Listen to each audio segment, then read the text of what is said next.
So Carter had tried to do as others did and pretended that the common events and emotions of earthy minds were more important than the fantasies of rare and delicate souls.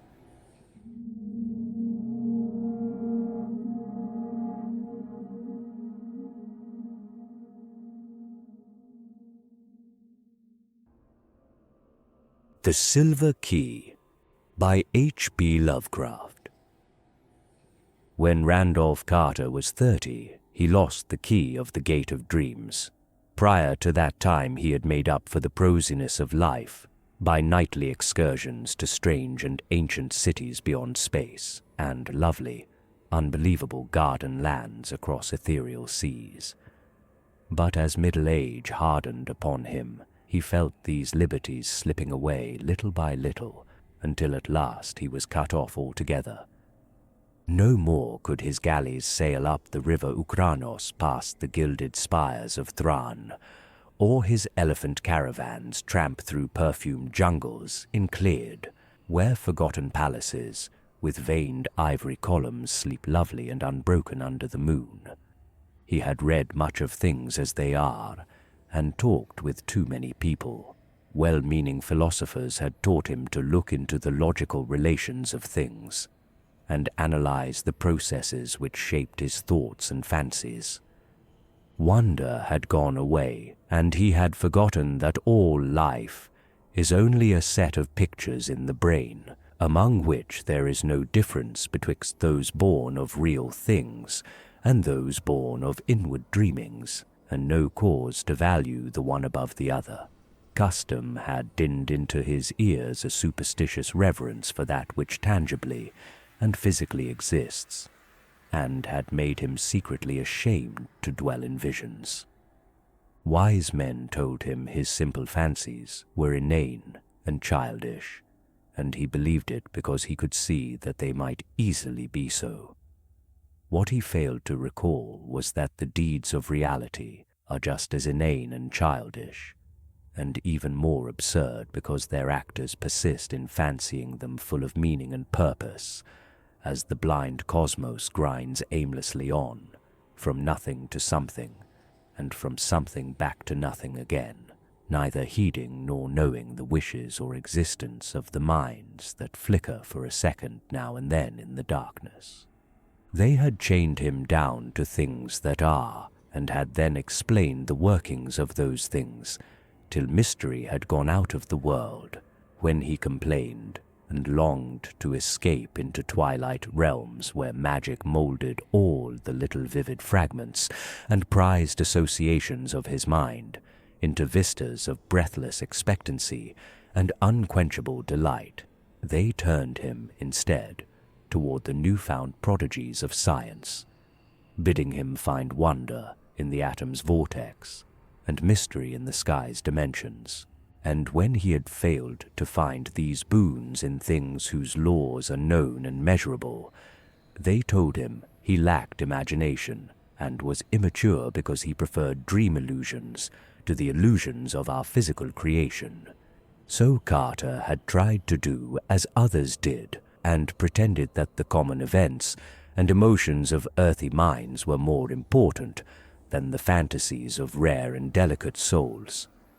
He did not dissent when they told him that the animal pain of a stuck pig or dyspeptic ploughman in real life is a greater thing than the peerless beauty of Narath, with its 100 carven gates and domes of chalcedony, which he dimly remembered from his dreams.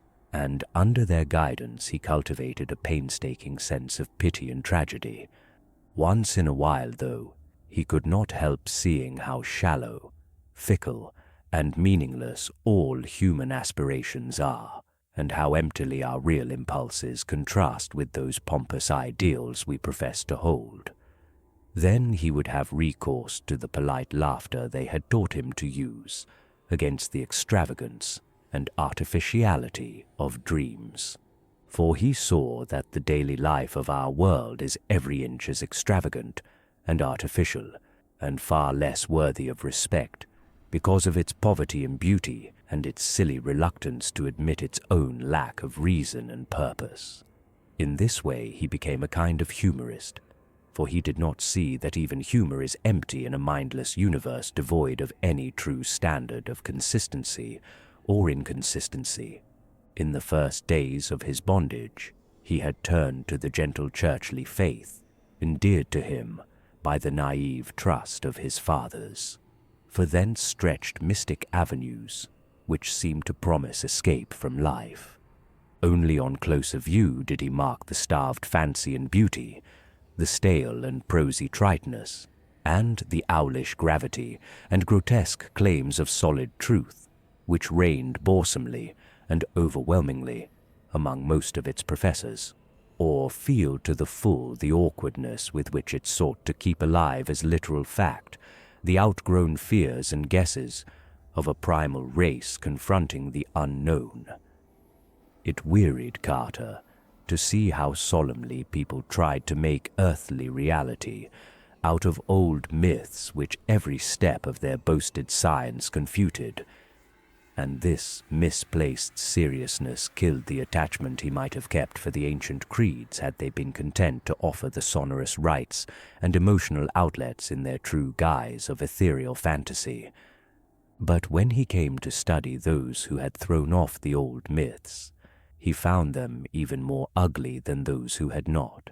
They didn't know that beauty lies in harmony, and that loveliness of life has no standard amidst an aimless cosmos, save only its harmony with the dreams and the feelings which have gone before, and blindly molded our little spheres out of the rest of chaos. They didn't see that good and evil and beauty and ugliness are only ornamental fruits of perspective, whose sole value lies in their linkage to what chance made our fathers think and feel, and whose finer details are different for every race and culture. Instead, they either denied those things altogether, or transferred them to the crude, vague instincts which they shared with the beasts and peasants, so that their lives were dragged malodorously out in pain, ugliness, and disproportion, yet filled with a ludicrous pride at having escaped from something no more unsound than that which still held them. They had traded the false gods of fear and blind piety for those of license and anarchy. Carter did not taste deeply of these modern freedoms, for their cheapness and squalor sickened a spirit-loving beauty alone, while his reason rebelled at the flimsy logic with which their champions tried to gild brute impulse with a sacredness stripped from the idols they had discarded.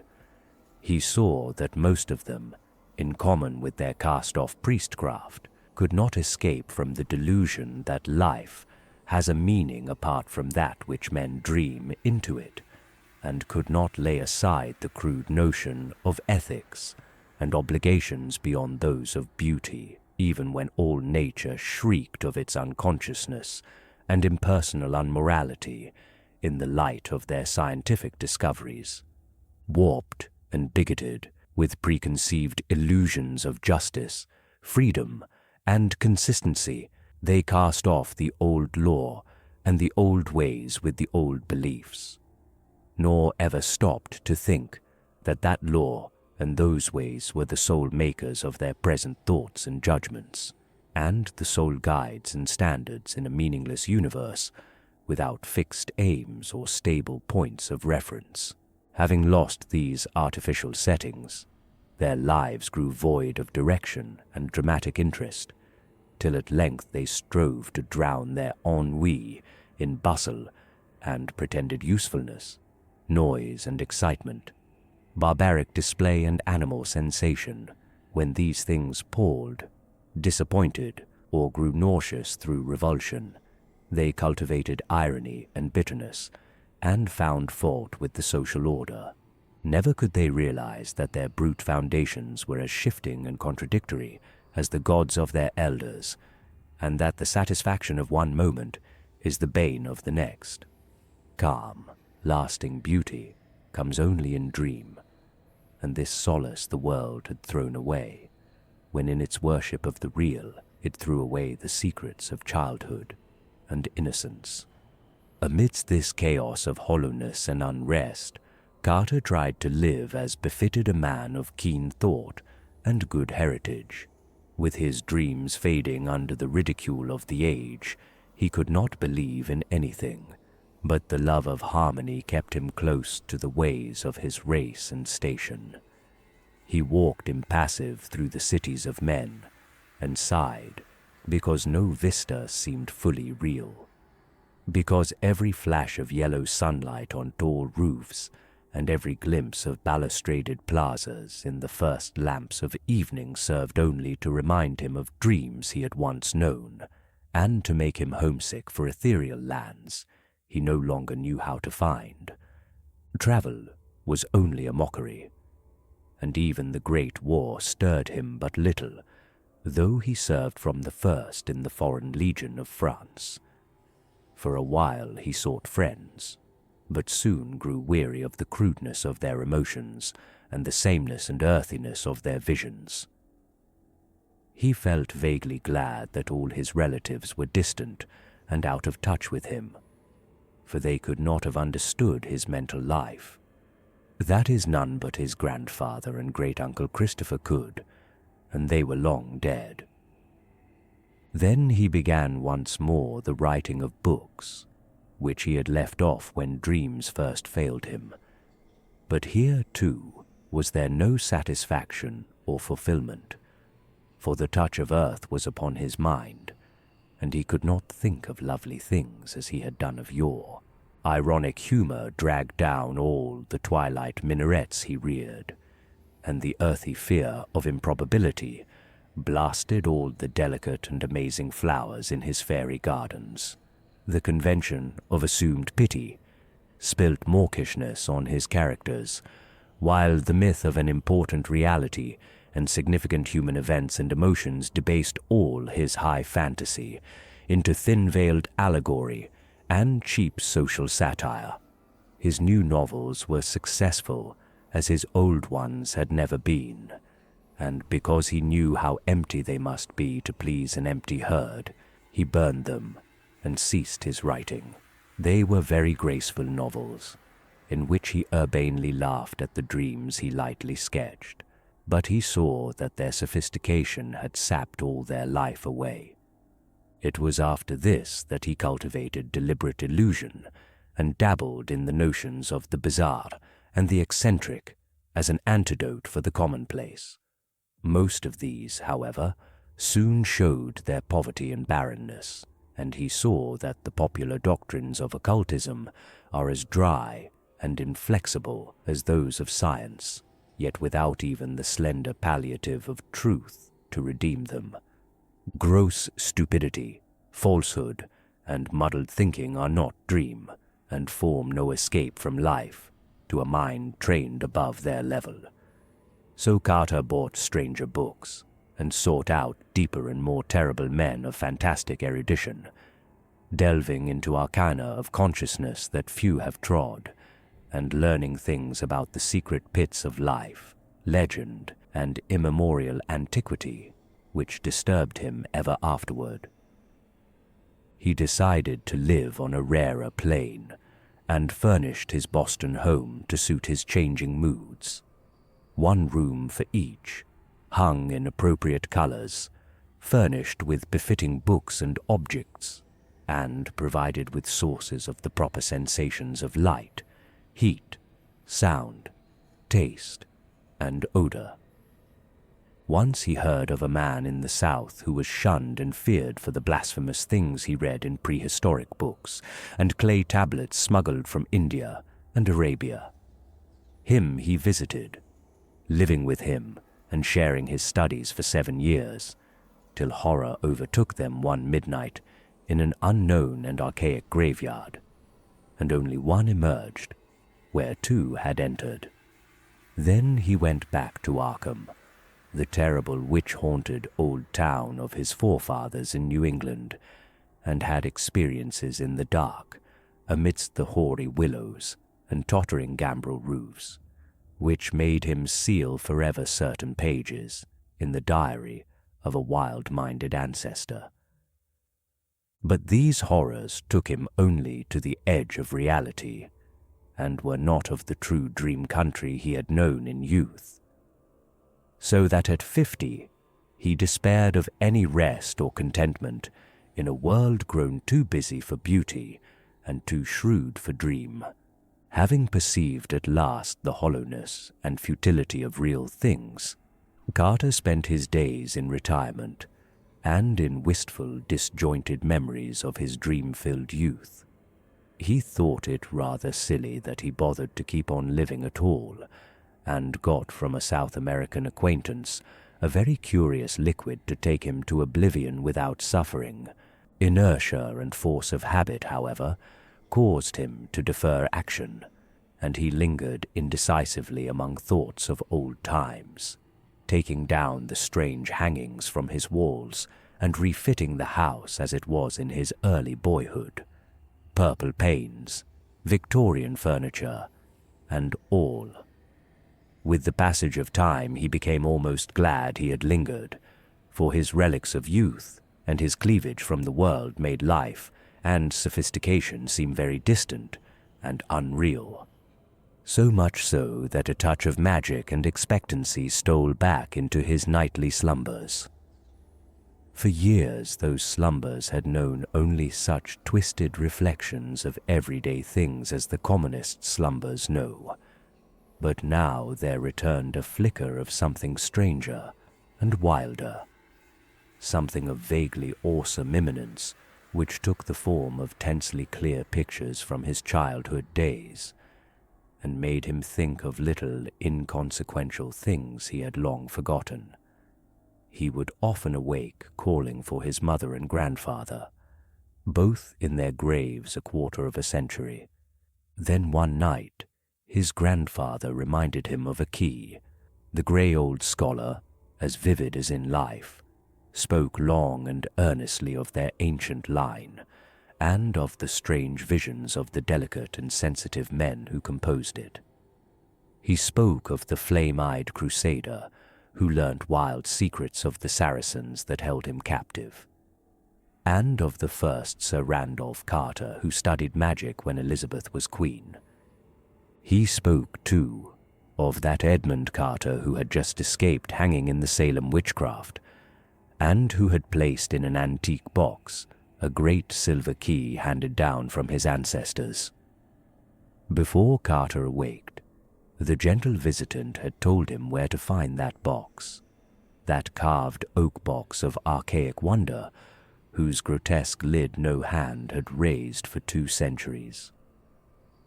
In the dust and shadows of the great attic, he found it, remote and forgotten at the back of a drawer in a tall chest.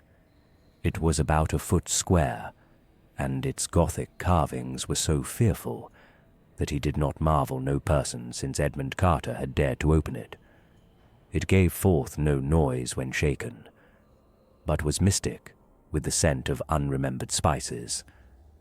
That it held a key was indeed only a dim legend, and Randolph Carter's father had never known such a box existed. It was bound in rusty iron, and no means was provided for working the formidable lock. Carter vaguely understood that he would find within it some key to the lost gate of dreams, but of where and how to use it, his grandfather had told him nothing. An old servant forced the carven lid, shaking as he did so at the hideous faces leering from the blackened wood, and at some unplaced familiarity. Inside, wrapped in a discolored parchment, was a huge key of tarnished silver covered with cryptical arabesques, but of any legible explanation there was none. The parchment was voluminous, and held only the strange hieroglyphs of an unknown tongue written with an antique reed. Carter recognized the characters as those he had seen on a certain papyrus scroll belonging to that terrible scholar of the South, who had vanished one midnight in a nameless cemetery.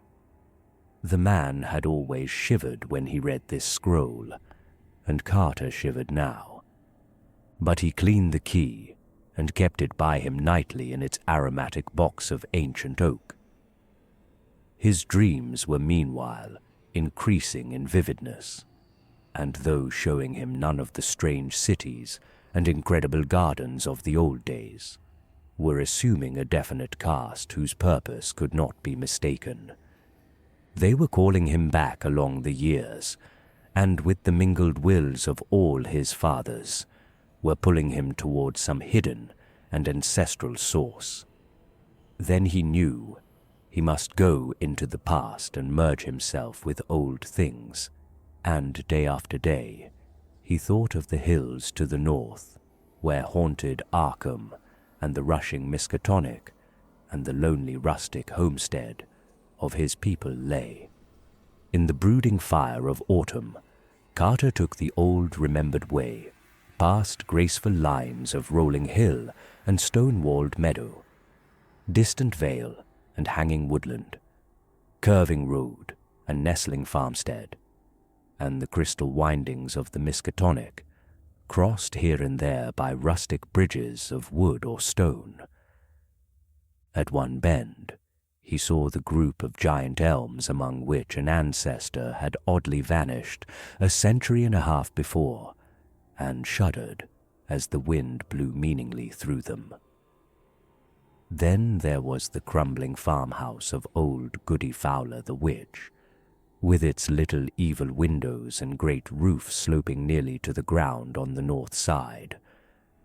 He speeded up his car as he passed it, and did not slacken till he had mounted the hill where his mother and her fathers before her were born, and where the old white house still looked proudly across the road at the breathlessly lovely panorama of rocky slope and verdant valley, with the distant spires of Kingsport on the horizon, and hints of the archaic, dream-laden sea in the farthest background. Then came the steeper slope that held the old Carter place he had not seen in over 40 years. Afternoon was far gone when he reached the foot, and at the bend halfway up, he paused to scan the outspread countryside golden and glorified in the slanting floods of magic poured out by a western sun. All the strangeness and expectancy of his recent dreams seemed present in this hushed and unearthly landscape, and he thought of the unknown solitudes of other planets as his eyes traced out the velvet and deserted lawns shining undulant between their tumbled walls, the clumps of fairy forests setting off far lines of purple hills beyond hills, and the spectral wooded valley dipping down in shadow to dank hollows where trickling waters crooned and gurgled among swollen and distorted roots. Something made him feel that motors did not belong in the realm he was seeking, so he left his car at the edge of the forest, and putting the great key in his coat pocket walked on up the hill.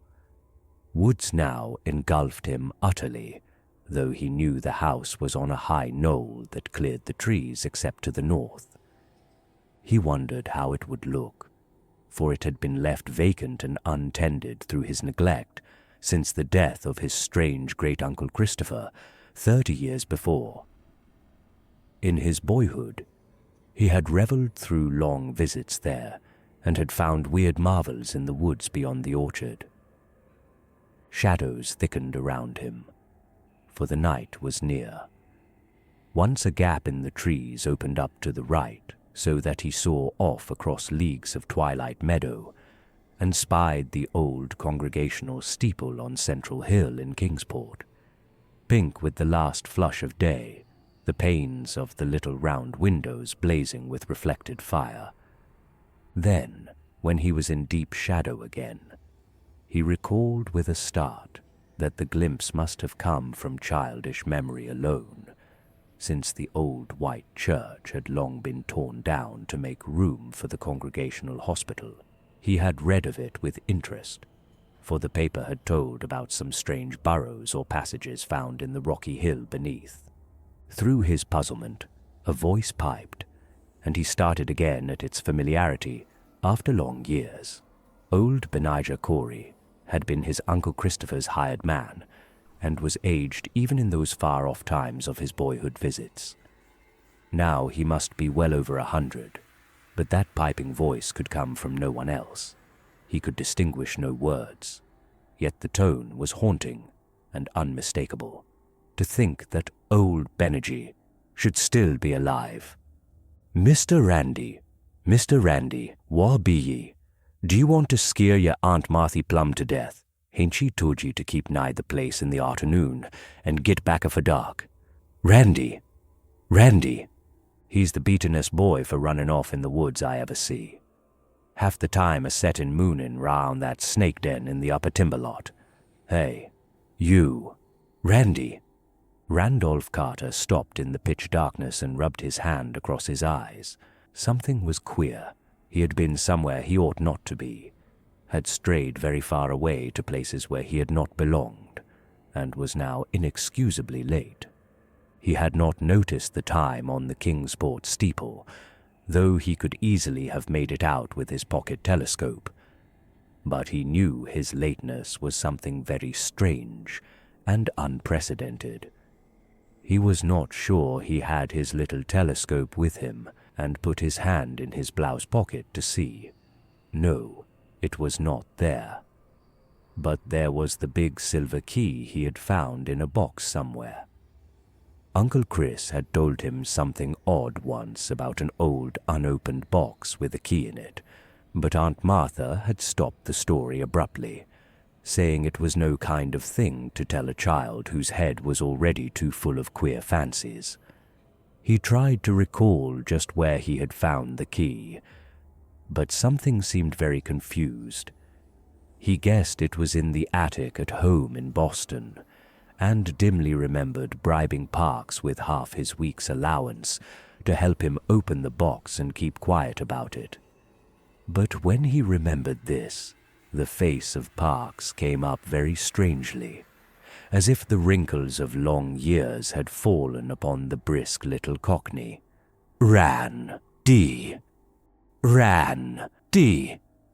Hi, Randy!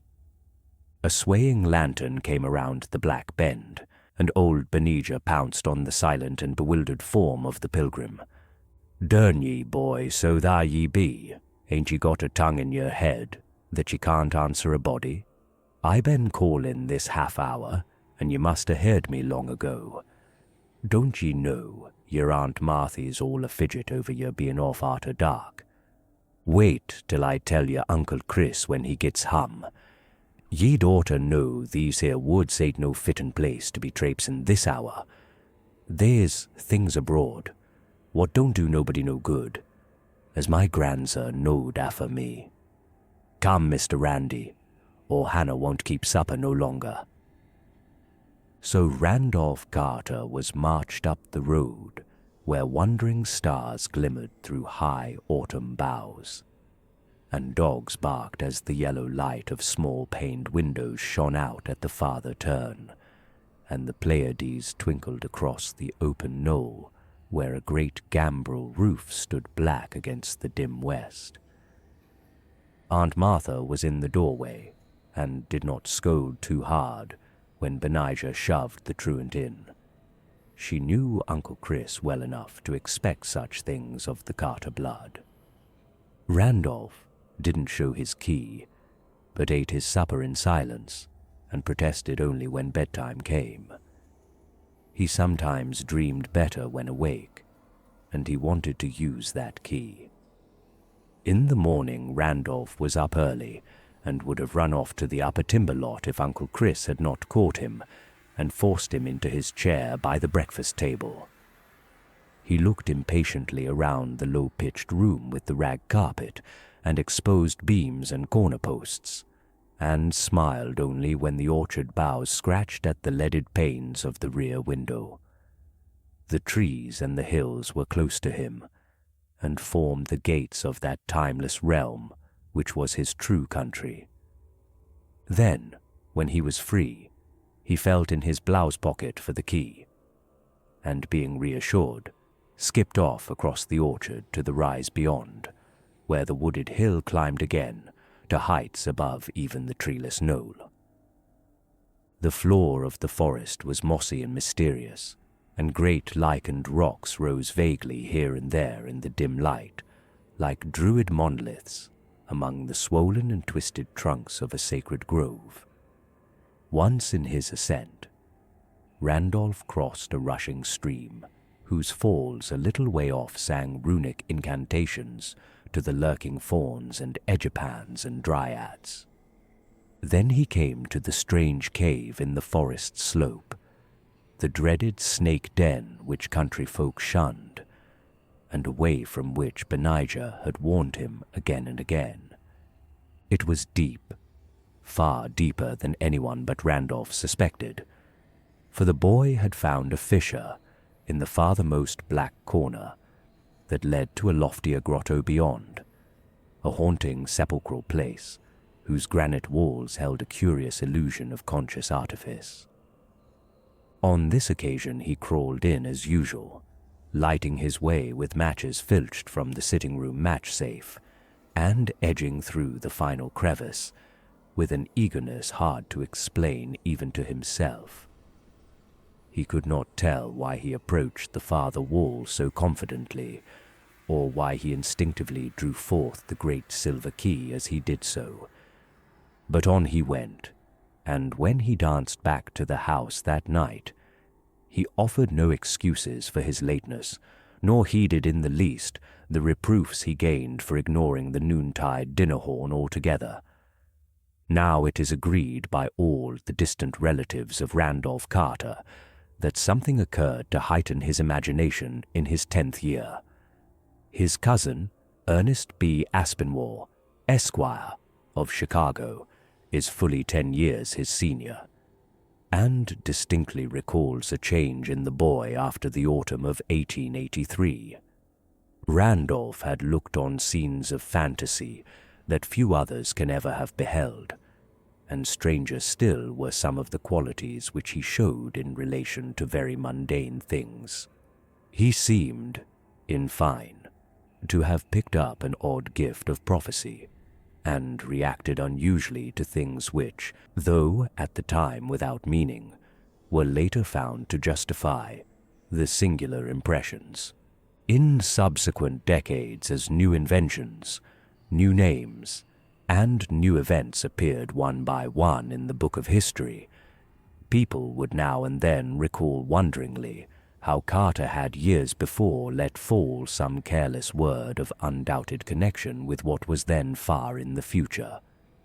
He did not himself understand these words, or know why certain things made him feel certain emotions, but fancied that some unremembered dream must be responsible. It was as early as 1897 that he turned pale when some traveller mentioned the French town of Belloy-en-Santerre, and friends remembered it when he was almost mortally wounded there in 1916, while serving with the Foreign Legion in the Great War. Carter's relatives talk much of these things, because he has lately disappeared. His little old servant Parks, who for years bore patiently with his vagaries, last saw him on the morning he drove off alone in his car with a key he had recently found. Parks had helped him get the key from the old box containing it, and had felt strangely affected by the grotesque carvings on the box, and by some other odd quality he could not name. When Carter left, he had said he was going to visit his old ancestral country around Arkham. Halfway up Elm Mountain, on the way to the ruins of the old Carter place, they found his motor set carefully by the roadside, and in it was a box of fragrant wood with carvings that frightened the countrymen who stumbled on it. The box held only a queer parchment whose characters no linguist or paleographer has been able to decipher or identify. Rain had long effaced any possible footprints, though Boston investigators had something to say about evidences of disturbances among the fallen timbers of the Carter place. It was, they averred, as though someone had groped about the ruins at no distant period. A common white handkerchief found among forest rocks on the hillside beyond cannot be identified as belonging to the missing man. There is talk of apportioning Randolph Carter's estate among his heirs, but I shall stand firmly against this course because I do not believe he is dead. There are twists of time and space, of vision and reality, which only a dreamer can divine. And from what I know of Carter, I think he has merely found a way to traverse these mazes. Whether or not he will ever come back, I cannot say. He wanted the lands of dream he had lost, and yearned for the days of his childhood. Then he found a key, and I somehow believe he was able to use it to strange advantage. I shall ask him when I see him, for I expect to meet him shortly in a certain dream city we both used to haunt. It is rumored in Ulta, beyond the river sky, that a new king reigns on the opal throne in Ilekvad, that fabulous town of turrets atop the hollow cliffs of glass overlooking the twilight sea, wherein the bearded and Finignori build their singular labyrinths. And I believe I know how to interpret this rumor. Certainly, I look forward impatiently to the sight of that great silver key, for in its cryptical arabesques there may stand symbolized all the aims and mysteries of a blindly impersonal cosmos.